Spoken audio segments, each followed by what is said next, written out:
minutes past 7. A Liberal Democrat MEP has asked the anti-fraud unit for all the European Union institutions to investigate the way that members of the European Parliament pay their staff, because he says he's seen an internal report that reveals serious abuses of the way the money is handled, the money they get for those purposes. We'll talk to Chris Davies, MEP, in a moment, who's making these claims. First to our Europe correspondent, Johnny Diamond.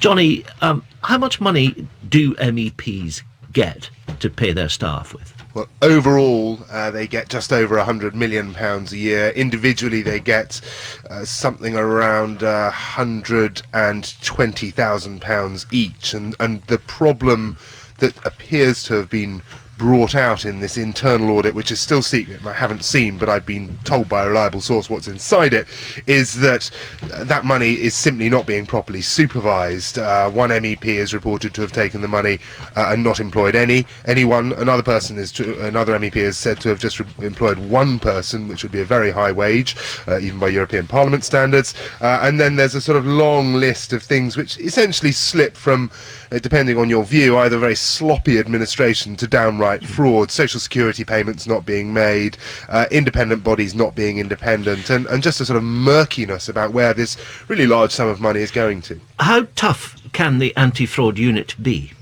Oh, pretty tough. I mean, look, there is controversy about nearly every European institution, and the anti-fraud unit, which is known as OLAF, has its critics as well, who say it's not hard enough, it's not rigorous enough. But OLAF has scored some pretty notable successes over the last few years and has claimed some fairly major scalps, and its reaction to the report seems to be pretty vigorous. It hasn't got the report yet. The report was an internal one for the European Parliament, but it certainly seems to be alarmed by the report and is also indicating that has some pretty good knowledge about some of the things that MEPs have been getting up to in the past. Johnny Diamond, thanks very much. Well, let's bring in Chris Davies MP, who wants the fraud unit, the anti-fraud unit, to look at this whole thing. Good morning. Good morning.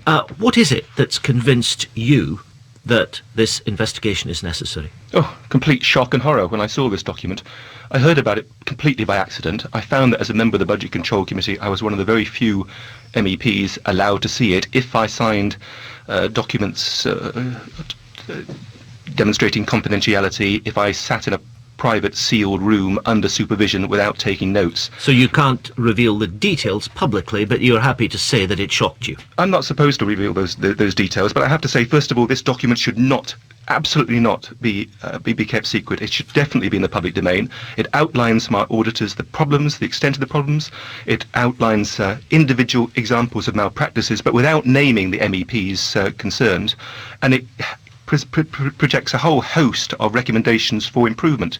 Now, there is nothing in that document which should not be in the public domain. But my next action was simply that I was so angry by the extent of the malpractices that were revealed that I went straight back to my office, made as many notes as I could, and phoned the anti-fraud office. If you hadn't done that, would this report have remained secret? I don't know. I hope that other members would have done the same. I spoke to the anti-fraud office. They said, well, they'd heard about this document, but they hadn't seen it. They would like to see it, and I've since had conversations with the Director General and the head of the investigations unit, both of whom have said they've now been in touch with the parliamentary authorities, and they will have a copy of this document by tomorrow. They've given me every indication they intend to pursue it vigorously. Let's be quite honest. I think the allegations within this report from our own auditors should lead to the imprisonment of a number of MEPs. Imprisonment? You think it's that bad? I think it's embezzlement and fraud on a massive, massive scale.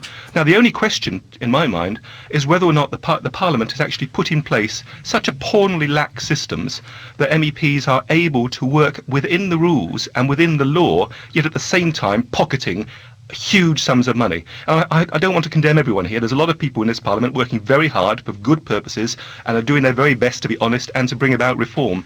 But frankly, all our efforts are undermined by the actions of some of the people who the auditors, well, from the reading of this document, the auditors was frankly astonished at the scale of the abuse. Just finally, you indicate that names weren't used in the document.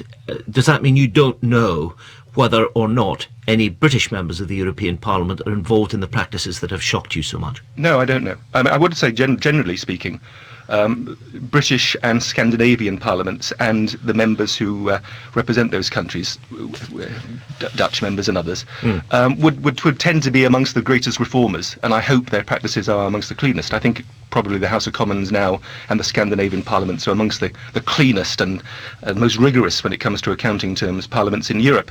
But these sort of this sort of pressure, the public pressure for reform and to clean up our act, simply doesn't exist in some other countries. What's going on in the European Parliament may, I'm ashamed to say, be regarded as absolutely normal practice in some other countries, and that's why it's so difficult to bring about a head of steam to get reform.